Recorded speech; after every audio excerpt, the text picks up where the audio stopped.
साल 2026 पश्चिम बंगाल का विधानसभा चुनाव। ये सिर्फ एक चुनाव नहीं होने वाला है।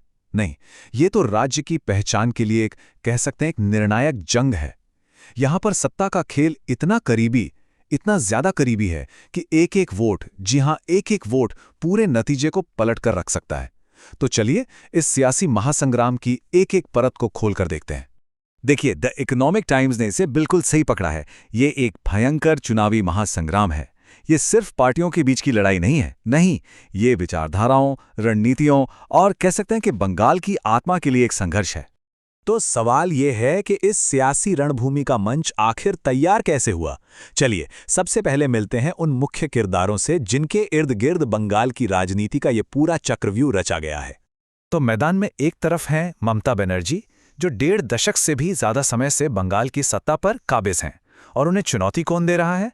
प्रधानमंत्री नरेंद्र मोदी की बीजेपी, जो बंगाल के इस किले को फतह करने के लिए अपनी पूरी ताकत झोंक रही है। तो ये लड़ाई सिर्फ दो पार्टियों की नहीं, बल्कि दो कद्दावर नेताओं की प्रतिष्ठा की भी बन गई है। आज की तारीख में बंगाल का सियासी मैदान पूरी तरह से दो ध्रुवों में बंट चुका है। एक तरफ टीएमसी और दूसरी तरफ बीजेपी। एक जमाना था जब राज्य पर वाम दल और कांग्रेस का राज था, लेकिन अब वो इस सीधी टक्कर में अपनी जमीन तलाशते नजर आ रहे हैं। अच्छा, अब जरा ये देखते हैं कि ये पार्टियां बंगाल के वोटरों को लुभाने के लिए आखिर कौन सी रणनीतियां अपना रही हैं, क्या वादे कर रही हैं। देखिए, हर पार्टी की अपनी कुछ ताकतें हैं तो कुछ कमजोरियां भी, और यही बात इस मुकाबले को और दिलचस्प बना देती है।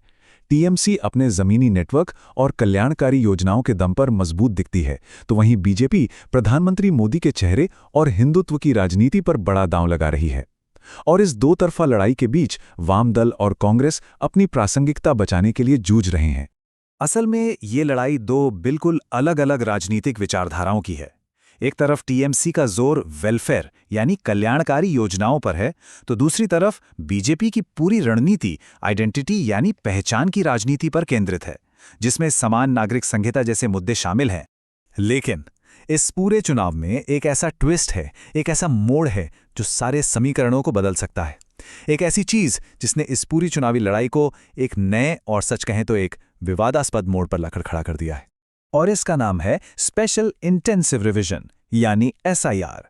चुनाव आयोग का कहना है कि ये मतदाता सूची को अपडेट करने की एक रूटीन प्रक्रिया है, लेकिन बंगाल में जिस पैमाने पर नाम हटाए गए हैं उसने एक बहुत बड़े राजनीतिक तूफान को जन्म दे दिया है।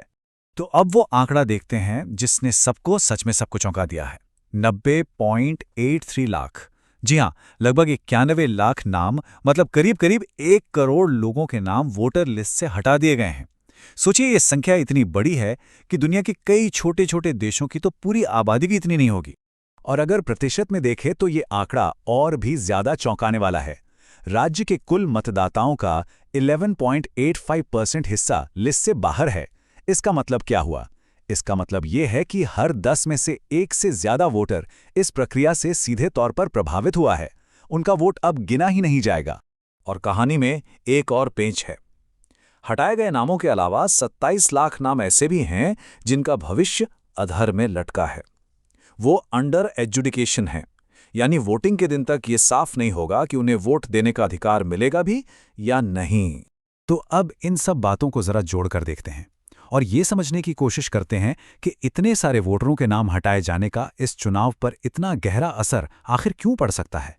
सबसे पहले तो ये याद रखना बहुत जरूरी है कि पश्चिम बंगाल में चुनाव अक्सर बहुत ही करीबी होते हैं। 2021 में ही 57 सीटें ऐसी थीं जहां हार जीत का अंतर 8,000 वोटों से भी कम का था। अब असली कहानी देखिए कि जमीनी हकीकत कैसे बदल रही है। नंदीग्राम बहुत हाई प्रोफाइल सीट है, सब जानते हैं। 2021 में यहां जीत का जो मार्जिन था वो 2,000 वोटों से भी कम था, महज 1,956 वोट। और अब इसी सीट पर 14,000 से ज्यादा वोटरों के नाम लिस्ट में ही नहीं है। मतलब जीत के अंतर से 7 गुना ज्यादा लोग वोट ही नहीं डाल पाएंगे। अब सोचिए कि इसका क्या असर होगा। एक और उदाहरण देखिए, कुल्टी विधानसभा। 2021 में यहां जीत का फैसला सिर्फ 679 वोटों से हुआ था, और इस बार यहां से लगभग 38,000 नाम गायब हैं। तो जाहिर है कि यह सिर्फ 1-2 सीटों का मामला नहीं है, बल्कि ये पूरे राज्य में फैला हुआ एक पैटर्न है। और इसका असर दोनों ही बड़ी पार्टियों पर पड़ रहा है। कम से कम 44 सीटें ऐसी हैं जहां हटाए गए वोटरों की संख्या 2021 की जीत के अंतर से कहीं ज्यादा है। इनमें से 24 सीटें टीएमसी के पास हैं तो 20 बीजेपी के पास। विश्लेषकों का तो यहां तक मानना है कि सिर्फ 1% वोट का इधर से उधर होना भी 15 सीटों का पूरा खेल बदल सकता है। तो अब सबसे बड़ा सवाल यही है कि इस बेहद करीबी मुकाबले में आखिर जीत का सेहरा किसके सर बंधेगा, कौन सा फैक्टर निर्णायक साबित होगा। इस पूरी उलझी हुई कहानी में एक और बड़ा मोड़ आता है, रिकॉर्ड तोड़ मतदान।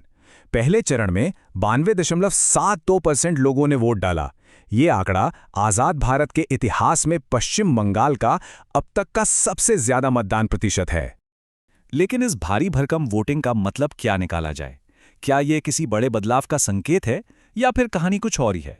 इस रिकॉर्ड तोड़ मतदान के दो बिल्कुल अलग अलग मतलब निकाले जा रहे हैं। विपक्ष का मानना है कि ये 2011 की तरह ही एक सत्ता विरोधी लहर है, वहीं सत्ताधारी टीएमसी का तर्क कुछ और है। उनका कहना है कि ये वोट असल में सीआर के खिलाफ हैं। लोग ये पक्का करने के लिए बाहर निकले कि उनका नाम ना कटे, जो एक तरह से सरकार का ही समर्थन है। तो अंत में एक बड़ा सवाल हमारे सामने खड़ा होता है, जब मुकाबला इतना कड़ा हो, इतना ज्यादा कांटे का हो, तो असली ताकत किस चीज में होती है? किसी पार्टी के वादों में या फिर एक लिस्ट पर लिखे नामों में? इसका जवाब तो अब नतीजों के बाद ही मिलेगा।